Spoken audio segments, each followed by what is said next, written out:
izina rya Tateitwe neryo mwana neryo mwoyo kwera. Omukorogu gwatandika no kwigure kaniseji kandi gwabagwebe mbere Right Reverend Associate Professor Sheldon Mesgwa uri umureberezi w'ubureberezi bwa Ankore.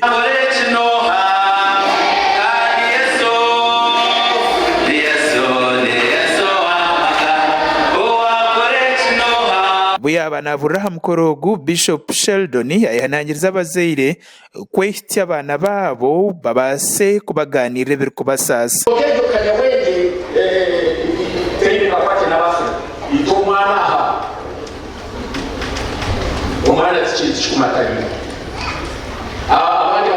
A child is there to be seen, not to be heard.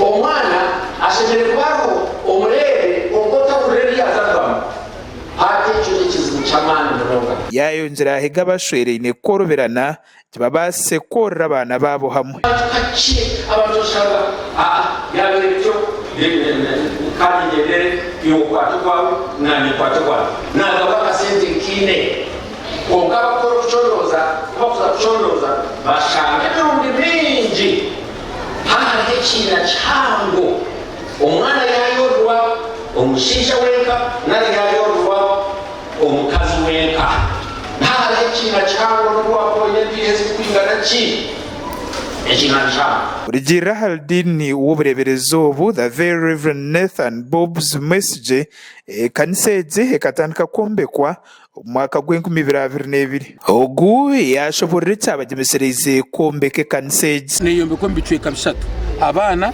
eminyeto n'abantu bakuru nangu no mujenye mukuru yakigambaho yajanga abandi bari mu morning abana bari mu afternoon abandi bari mu evening abari mu evening n'abantu bari no ba aging kandi abari mu afternoon n'iminyete misigaze ejo abantu bakurakuramo then morning time n'aba bana bato hazeje kanisa ke kubeta hamere etine musinge gw'abana bato oherezo mwana umuhanda omanyiso mwana umuhanda aci umwana nkarukura umuhanda ugutarugurgamo muringo ngo gumwe yasima abakristayo abo kwatanisiza hamwe abo murumo gwa Kristogo 15 zirigire nkaki zirigiro muri imwe abantu abindi kureba nimwe abantu abakundeba no zirigire tagiro fundraising okuyaho hakazamo abantu bake abagomba batuhereze ibintu bahanga nkamabati batuhereza siminti batuhereza nkentebe z'abana bake batuhereza ibintu ombwingi kokanye ndakusibara hanga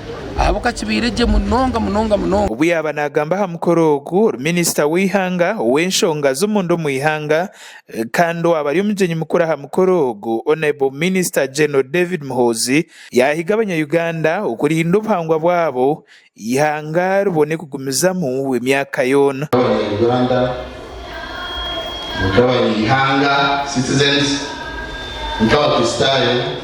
What is our purpose now?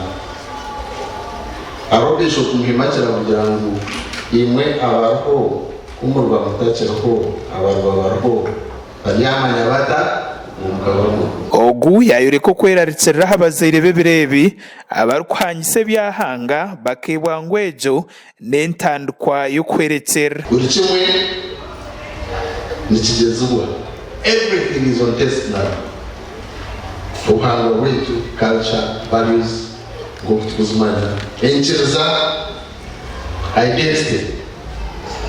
It's no longer as black and white, boy, girl. Ati nukukusima ubureberezi bwa Ankore abo kutekateka abana nkomusingi gw'Obukristayo. Church zabo Proverb 22:6 that train a child in the ways of the Lord so that when they grow they don't depart from those ways.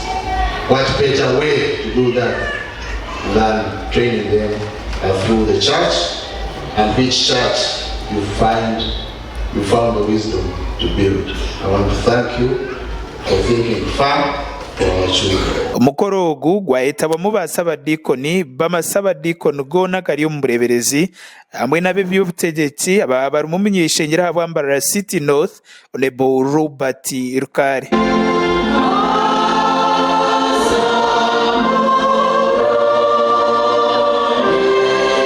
Sky TV againshonga the matne Yabare Martin Nebe aha wamakuru